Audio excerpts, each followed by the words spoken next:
حکمران اتحاد الیکشن سے بھاگنے کے لیے ہر حد پار کرنے لگا، آئین سے بھی انکار۔ رانا ثنا اپنی منطق لے آئے، بولے آئین میں 90 دن کا ذکر ہی نہیں۔ ضد اور انا کی وجہ سے ملک آج اس صورتحال کا شکار ہے۔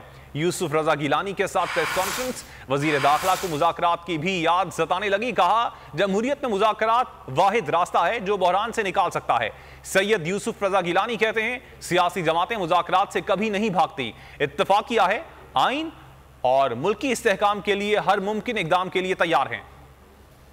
دیکھیں 90 دن کا بھی آئین میں موجود ہے اور اس کے علاوہ اور بھی کافی کچھ، آئین میں صرف 90 دن کا ہی نہیں ذکر۔ اس وقت جو ہے وہ ضد کی سیاست نے، انا پرستی نے اور نفرت پہ مبنی سیاست نے جو ہے اس وقت ملک کو ایک بحرانی کیفیت سے دوچار کیا ہوا ہے۔ تو ایسے میں سیاسی جماعتوں کی یہ ذمہ داری بھی ہے اور ان کی جو ہے وہ حب الوطنی کا تقاضا بھی ہے کہ وہ ڈائلاگ کے ذریعے سے ایسی صورتحال کو بہتری کی طرف لے جانے کی کوشش کریں۔ اور ہم نے بھی جو ہے وہ بعض اوقات ڈائلاگ کی بات سے اس لیے اوائڈ کیا کہ جب بھی بات کرتے ہیں تو آگے سے گالیاں ملتی ہیں۔ ڈائلاگ کے حق میں ہیں اور پولیٹیکل جو پارٹیز ہیں وہ ڈائلاگ سے کبھی نہیں بھاگتے۔ مسلم لیگ نواز انہوں نے وہی ری ایٹریٹ کیا کہ ہم پاکستان کے لیے، کانسٹیٹیوشن کے لیے، رول آف لا کے لیے، ڈیموکریسی کے لیے اور عوام کے مفاد کے لیے ہم جو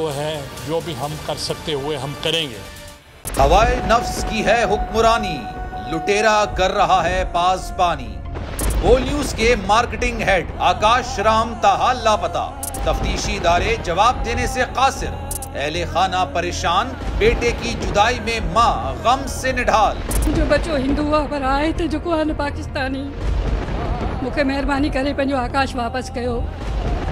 حکومت سے بے قصور اور محب وطن بیٹے کی بازیابی کے لیے فریاد۔ آکاش رام کے اغوا کے خلاف اہل خانہ کی جانب سے سپریم کورٹ میں درخواست دائر۔ سپریم کورٹ کے چیف جسٹس عمر عطا بندیال سے آکاش رام کے اہل خانہ کی جلد سماعت کی استدعا۔ سمیع ابراہیم اور صدیق جان کی سپریم کورٹ کے باہر اہم پریس کانفرنس۔ ہمارے پاس اور کوئی آپشن نہیں رہا، ان کی فیملی بھی یہ بات کہہ رہی ہے کہ ہمیں یہاں پہ پارلیمنٹ اور سپریم کورٹ کے سامنے احتجاجی کیمپ لگا کے بیٹھنا چاہیے۔ چیف جسٹس پاکستان سے استدعا کر رہے ہیں کہ اس پیٹیشن کو لگائیں اور جواب لیں ان اغواکاروں سے۔ مشکل کی اس گھڑی میں عالمی میڈیا نے بھی اٹھائی آواز۔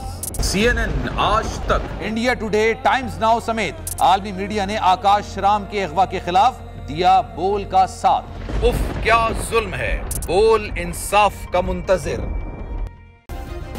سبسکرائب کریں اور بیل دبائیں تاکہ کوئی خبر رہ نہ جائے۔